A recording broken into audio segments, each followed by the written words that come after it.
300 बसें अभी यूपी से राजस्थान कोटा के अंदर उन व्यक्तियों को लेने के लिए योगी सरकार ने भेजा है जो वीआईपी के बच्चे हैं। 300 बसें। लेकिन इस देश में जो गरीब मजदूर जो फंसे हुए हैं लोग, वो क्या योगी आदित्यनाथ को जानवर नजर आ रहे हैं? क्या नीतीश कुमार को इस देश के मुख्यमंत्री, ये गरीब मजदूर क्या ये जानवर नजर आ रहे हैं? कोरोना वायरस किसी गरीब मजदूर को बहुत कम संख्या में हो सकता है, क्योंकि वो मेहनत मजदूरी इतना करते हैं, उनका शरीर इतना स्ट्रांग होता है कि उन व्यक्तियों को कोरोना वायरस नहीं हो सकता है। लेकिन जिस तरीके से आज 1 महीना लगभग होने जा रहा है और जिस तरीके से केंद्र सरकार, राज्य सरकारें गरीब मजदूरों को लॉकडाउन में एक रूम के अंदर 20-25 आदमी रह रहे हैं और भूख से तड़प के रह रहे हैं, ऐसी स्थिति में वो नहीं भी बीमार पड़ेंगे, उनको तमाम तरह की बीमारियां लग सकती हैं, उनकी मृत्यु हो सकती है। इसका जिम्मेदार और बहुत सैकड़ों की संख्या में लोग अभी तक मौत के कगार पे जा चुके हैं।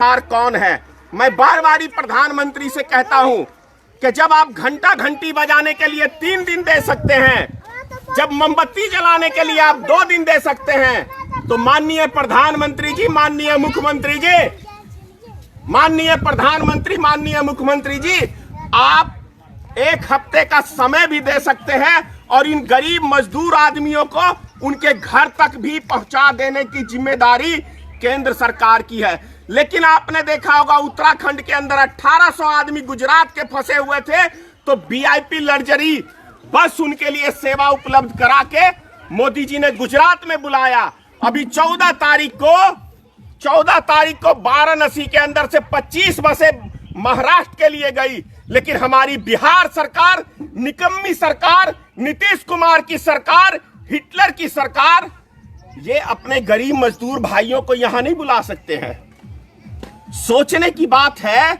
कैसी हमने ये सरकार चुनी है।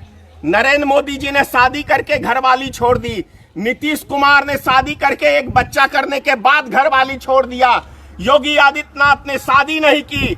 और जब हम ऐसे व्यक्तियों को हम देश का प्रधानमंत्री और ऐसे सत्ता के लोभी व्यक्तियों को मुख्यमंत्री बनाएंगे, तो यही हाल होगा हमारे बिहार का और देश का। जो एक व्यक्ति अभी पूरे देश के अंदर एक संकट की घड़ी से गुजर रहा है। यहां पे चाहिए योगी सरकार को, नीतीश कुमार जी को, माननीय प्रधानमंत्री को कि यदि लॉकडाउन 6 महीने के लिए करना है तो एक भी देश का आदमी उफ तक नहीं करेगा, बशर्ते आप उसको घर भेज दें। आपके पास व्यवस्था है उनके टेस्टिंग करने के लिए कि किसके पास कोरोना का संकल्पित है या नहीं है। अगर है तो उसका इलाज करिए, नहीं तो बाकी जो फंसे हुए मजदूर हैं उनको घर भेजने का काम माननीय प्रधानमंत्री करें। और सर, मीडिया जो तमाम जो आपके नज़र में गोदी मीडिया है सर, उनका जो पुतला दहन किए हैं, वो सब आपके नज़र में क्या गलत कर रहे हैं सर? आपने देखा होगा कि भारत के इतिहास में, क्या दुनिया के इतिहास के अंदर, इस कोरोना वायरस को भी हिंदू मुसलमान कर दिया गया है और एक जाति विशेष को टारगेट करके भारत के अंदर नफरत फैलाने का यदि किसी ने काम किया है तो इस देश की गद्दार गोदी मीडिया ने किया है। तो इस देश का यदि कहें कि इस देश का सुख शांति का दुश्मन, इस देश का दुश्मन, मानवता का दुश्मन यदि गोदी मीडिया को हम कहें तो इसमें कहीं कोई बुराई की बात नहीं होगी। सर, नीतीश कुमार जी को जो पुतला आप दहन किए हैं उसको क्या मैसेज देना चाहते हैं सर आप? मैं नीतीश कुमार जी से वैसे उनसे क्या कहूं, इनके पास दिल नहीं है, क्योंकि बच्चा होते हुए भी इनके साथ बच्चा नहीं है, इनके साथ नहीं है, तो इनके पास दिल नहीं है। प्रधानमंत्री के पास दिल नहीं है, योगी आदित्यनाथ के पास दिल नहीं है। ये लोग चंद उद्योगपतियों के गुलाम हैं। उद्योगपतियों के बच्चा लाने के लिए तो 300 बसें भेज दिया, लेकिन आज गरीब जनता हमारी फंस रही है।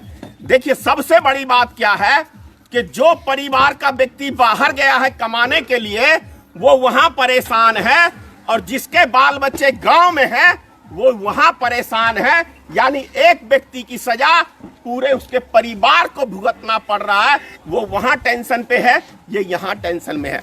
और Nitish Kumar ji air condition room में आते हैं, तमाम तरह की घोषणाएं कर देते हैं। अभी एक कॉल आया था मेरे पास उत्तर प्रदेश से, योगी आदित्यनाथ से हेल्प नंबर पे कॉल, यूपी का ही आदमी था, मांगा तो उसने गुजरात का नंबर दिया। गुजरात सरकार 4 दिन से उसको वादा कर रही है कि हम अभी आपको हेल्प पहुंचाएंगे, अब आपको हेल्प पहुंचाएंगे, लेकिन हेल्प के नाम पे ये लोग कुछ पहुंचा नहीं रहे। तो ये हालात है देश के। सर हजारों के तादाद में आपके पास कॉल आता है, मदद का आपसे गुहार लगाता है, सर उसके बारे में आप क्या कहना चाहेंगे? मैं इसीलिए मजबूर होके कल मैंने भारतीय मित्र पार्टी का अकाउंट सेंड किया है।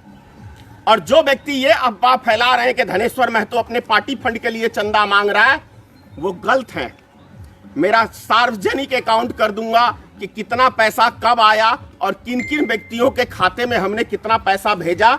उसके अंदर से 1 रुपया भी हमारे लिए, समझिए कि क्या कहते हैं, हराम या जो भी उसकी भाषा है, वो पैसा हमें नहीं चाहिए। हम मांग रहे हैं, लोगों से सहायता मांग रहे हैं, इसलिए कि जिनके पास व्यवस्था है वो गरीब आदमियों की या तो डायरेक्ट सहायता करें, यदि उनके पास डायरेक्ट नहीं है कोई तो हम जैसे को मदद करें, हम उन तक मदद पहुंचाएंगे।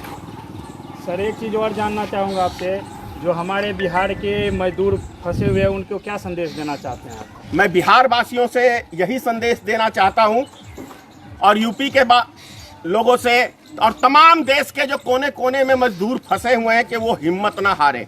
हर शाम के बाद एक सवेरा आता है, ग्रह आता है, लेकिन छट जाता है। ये समझ लीजिए कि हमारे देश के ऊपर माननीय प्रधानमंत्री ने, उनकी गलतियों की वजह से आज हमारा समूचा पूरा देश एक ग्रह में है। ये ग्रह भी हटेगा, ऐसी बात नहीं है, धीरज ना खोएं।